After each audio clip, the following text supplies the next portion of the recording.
안녕하십니까. 언제나 소비자 편에서 방송하는 콘스탄트 김의 티스와 함께 돈 버는 아카데미. 이번 시간에는요, 돈 버는 은퇴, 국민연금만으로도 노후 준비는 완료될 수 있다 편이 되겠습니다. 재무 설계의 1순위는 누가 뭐래도 뭐니 뭐니 해도 노후 준비가 아닐까 생각합니다. 왜냐면요, 30여 년 동안 사회생활, 직장생활이나 뭐 다른 자영업 생활을 하고서 35년 내지 40년 이상 은퇴 생활을 할 수 있기 때문에 노후 준비는 굉장히 필요한 것 같습니다. 거기에다 현재까지 우리나라가 노인 빈곤층이 OECD 국가 중에서 최다라고 합니다. 그 중위소득의 50% 이하자가 차지하는 비중이 바로 노인 빈곤율이 되겠습니다. 38.9%입니다. 2020년도 기준으로. 그런데 OECD 평균은 13.5%가 되겠습니다. 우리나라의 노인 빈곤율은요, 거의 절반 정도 됐거든요. 근데 기초연금 때문에 30%대로 내려왔습니다만 아직도 OECD 평균 대비해서 3배 이상이 많고요. 그리고 노인 빈곤층은 지금까지는 사실이지만 그러나 앞으로도 그럴까요? 앞으로는 사실이 아닐 수도 있습니다. 그러나 지금 현재 노후 준비라고 하는 것은 굉장히 중요한 이슈는 맞는 것 같습니다. 왜냐하면요, 장기 생존이거든요. 장기 생존 문제를 해결할 수가 없습니다. 90세, 100세는 기본적으로 살 수가 있고요. 그 다음에 출산율이 1명 이하입니다. 따라서 자녀가 부모를 부양하기가 곤란할 것 같습니다. 그래서 최대 걱정이 아닐 수가 없다 보니까 각종 연금 상품을 가입하는 경우가 많이 있습니다. 자, 젊어서부터 연금을 여러 가지로 막 가입을 합니다. 여러 가지 상품들이요. 이것이 과연 좋을까요? 아니면 효율적일까요? 제가 볼 때 연금 상품 가입하는 것은 굳이 나쁜 것은 아닙니다. 하지만 효율적이지 못할 수가 있습니다. 따라서 효과적인 방법으로 준비할 필요가 있습니다. 그 다음에 더 중요한 것은요, 연금만이 노후 준비는 절대 아닙니다. 노후 준비라고 하는 것은 결국은 뭐 비재무적인 준비를 떠나서 재무적인 부분에 있어서 노후 생활비를 마련한다는 뜻이 되겠는데요. 하지만 노후 생활비만 준비한다. 그래서 연금만 준비하는 것은 절대 아닙니다. 가장 중요한 것은요, 은퇴 후 노후 생활비를 충당할 수 있는 모든 은퇴 자산을 만드는 것이 더 중요하고요. 이러한 은퇴 자산에서 연금도 받을 수 있고 중도 인출로 인출 전략을 세울 수도 있고 그다음에 갖가지 파생되는 소득을 더 얻을 수도 있기 때문에 그렇습니다. 따라서 노후 준비를 단지 연금 상품만으로 준비하는 것은 안 될 것 같습니다.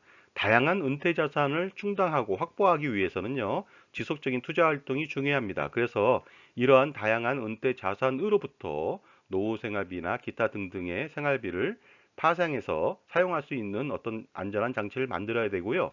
그 다음에 평생을 노후 준비에 시달리지 말고 또 시달려서도 안 되고 그냥 젊어서부터 투자 활동을 지속하는 것이 결과적으로 은퇴 자산을 만들고 노후 준비를 한다는 노후 준비의 첩경이 된다는 것을 아실 필요가 있을 것 같습니다. 그렇기 때문에 우리의 노후 생활비는 연금 상품을 별도로 가입할 필요는 없는 것 같습니다. 왜냐하면요, 우리는 이미 연금 상품을 가입하고 있습니다. 바로 국민연금이 되겠습니다. 부부가 각각 가입한다면 효과적으로 기본 생활비 이상을 충당할 수가 있을 것 같습니다. 그 다음에 직장인이라면요, 퇴직연금이 추가적으로 받을 수 있고, 그 다음에 자영업자라면 노란우산공제 가입을 통해서 추가적으로 연금을 보다 더 윤택하게 받을 수가 있을 것 같습니다. 이제 국민연금은요, 든든한 노후 준비가 가능한 상품이 되었습니다. 국민연금액이 어느 정도로 든든해졌는지 저의 사례를 통해 알아보도록 하겠습니다. 콘스탄트 김의 그 국민연금액이 되겠는데요. 64세부터 매월 170만 4,340원을 죽을 때까지 받을 수가 있습니다. 약 404개월, 33년 8개월 동안 납입을 했고요. 총 1억 1,634만 원을 납부했고요. 이 중에 절반만 납부했습니다. 그리고요, 무소득 배우자가 이미 가입을 했습니다. 그래서 65세 때부터 약 91만 원을 죽을 때까지 받을 수가 있다 보니까 어떻습니까? 총 261, 2만 원을 죽을 때까지 받을 수가 있습니다. 부부가 이처럼 매월 261, 2만 원을 평생 받는다면요, 기본 생활비 정도는 충분히 충당이 가능할 것으로 보입니다. 그리고요, 80세까지 수령 시에는요, 3억 4,768만 원, 수익률은 거의 300%죠. 그 다음에 이미 가입한 무소득 배우자는요, 1억 7,472만 원, 합쳐갖고 5억 이상을 받을 수가 있습니다. 80세까지만 해도요.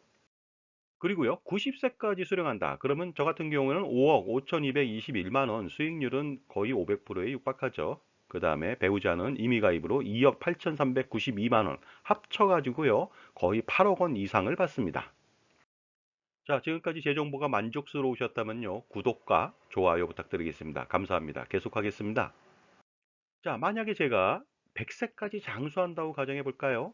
100세까지 수령 시 무려 7억 5,673만 원을 받을 수가 있고요. 그 수익률은 650% 정도가 됩니다. 제가 이 중에서 반만 냈으니까 거의 1300%라고 하는 어마무시한 수익률을 자랑합니다. 배우자 같은 경우에는요, 임의가입으로 3억 9,312만 원이 되다 보니까요, 어떻습니까? 11억 원을 훨씬 넘죠. 이 정도로 엄청난 금액을 받을 수가 있습니다. 그래서 부부가 가입한 이후에 장수하는 것이 최고의 자산 운용이 아닐까 하는 생각을 가져봅니다. 그리고 또 국민연금은요, 유사시에 유족연금도 지급하거든요. 저 같은 사례 같은 경우에는요, 매월 93만 4,940원을 받을 수가 있습니다. 그리고요, 유사시에 장애를 입을 수도 있겠죠. 이랬을 때는요, 장애연금을 받습니다. 1급인 경우에는 매월 156만 원을 죽을 때까지 받고요. 2급은 125만 원, 3급은 94만 원이 되겠습니다. 그리고 현재까지 제가 납부한 보험료는요, 9,721만 원에 불과합니다. 그런데 1급을 받았다. 그러면요, 156만 원을 지금 나이부터 100세면 100세까지도 받을 수가 있겠죠. 4급은 4,190만 원이라고 하는 일시금을 수령할 수가 있습니다. 자, 그렇다면요. 장애연금 1급을 받았을 때 80세까지 어느 정도 수령할까요? 무려 5억 3,176만 원이 되겠습니다. 지금까지 제가 낸 돈 대비해서 457.1%, 그 다음에 반만 냈으니까 900% 이상이 되겠죠? 그리고 장애연금을 90세까지 받는다. 그러면요. 무려 7억 3,628만 원을 받을 수 있고요. 수익률은요. 632.9%가 되겠고요. 그 반만 냈으니까 당연히 1,300%에 육박합니다. 그리고요. 100세까지 수령한다. 그랬을 때는요. 거의 10억에 가깝죠. 9억 4,080만 원이 되겠습니다. 수익률은 808.7%고요. 반만 냈으니까 당연히 1,600% 이상이 되겠습니다. 이 정도라면 충분한 노후생활비 보장이 가능하겠죠. 국민연금액도 그렇고 유족연금액도 그렇고 장애연금액도 그렇다는 것 뜻이 되겠습니다. 그리고 저 같은 경우에는요, 국민연금액 수령액을 좀 더 늘리기 위해서 임의 계속 가입을 할 수가 있습니다. 저 같은 경우에는 60세부터 63세까지 4년 동안 할 수가 있거든요. 그랬을 때 그 4년 동안 매월 47만 1,600원을 낸다. 그렇다면 2,264만 원을 내거든요. 그랬을 때 64세부터 연금액은 188만 8,570원이 되겠습니다. 전에 대비해서 매월 18만 4,230원이 증가됐고요. 부부가 임의 계속 가입을 한다. 그러면요, 약 300만 원의 노후 생활비를 마련할 수가 있을 것 같습니다. 이렇게 임의 계속 가입 2,264만 원을 낸다. 그러면요, 80세까지 산다면 3,759만 원을 추가 수령할 수가 있습니다. 낸 돈 대비해서 거의 2배 가까이 되죠.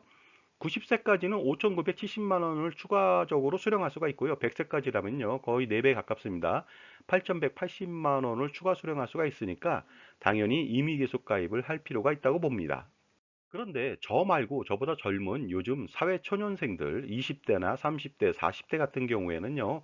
국민연금 납부 기간이 거의 40년에 육박할 것으로 보입니다. 그렇기 때문에 국민연금에 주력할 필요가 있겠죠. 그 다음에 만 18세부터 가입도 필요하죠. 그리고 나서 나중에 임의계속 가입을 통해서 40년 이상의 납입이 누구나 가능할 것으로 보입니다. 자, 그렇다면요. 요즘 젊은 사람들은 국민연금액을 어느 정도 받을 수 있을까 알아보도록 하겠습니다. 30년 동안 연금보험료를 47만 1,600원 납부한다고 가정해 보도록 하겠습니다. 이랬을 때는요. 65세 때부터 매월 120만 원을 종신토록 받을 수 있고요. 부부라면 240만 원 정도가 되겠습니다. 그리고요. 35년 동안 납입을 한다. 그랬을 때는요. 65세 때부터 매월 140만 원, 부부 합산 280만 원이 되겠습니다. 여기에다가 그 퇴직연금이나 노란우산 공제까지 합친다면요. 충분한 연금 준비는 가능하다고 볼 수가 있겠죠. 자, 그리고 40년을 납부한다고 가정해 보도록 하겠습니다. 그러면요. 65세 때부터 매월 160만 원, 부부라면요. 320만 원이 되겠습니다. 아까 말씀드렸듯이 퇴직연금하고 노란우산공제까지 합친다면요. 거의 500만 원 돈을 받을 수도 있다는 것이 되겠습니다.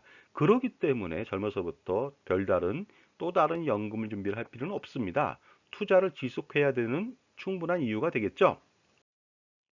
그래서 퇴직연금이나 아니면은 자영업자 같은 경우 노란우산 공제는 보너스 개념이 되겠습니다. 그 다음에 더 중요한 게 있죠. 주택으로부터의 주택연금 내지는 주택으로부터의 소득 창출이 가능하죠. 이것 또한 추가적인 노후 생활비 연금 충당이 가능할 것으로 보입니다.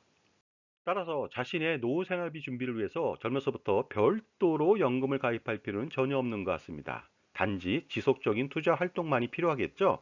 그래서 유형감내도, 자신에 맞는 유형감내도에 따른 포트폴리오 구성이 굉장히 중요한 시기라고 볼 수 있습니다.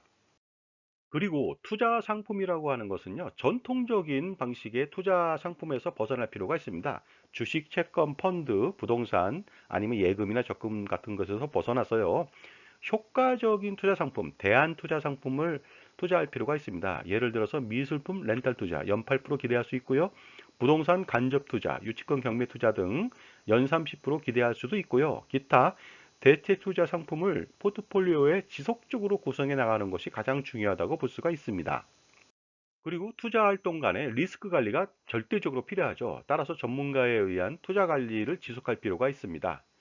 요즘은요, 평생 재무적, 비재무적 조언을 해주는 나만의 자산관리사가 필요한 세상이 왔습니다. 그렇기 때문에 나를 위한 자산관리사 반드시 필요하겠죠? 자, 지금까지 우리의 노후 준비를 위해서 젊어서부터 연금 상품을 별도로 가입할 필요는 없다는 말씀과 대체 투자 활동을 통해서 지속적인 투자 활동이 필요하다고 말씀드렸습니다. 감사합니다.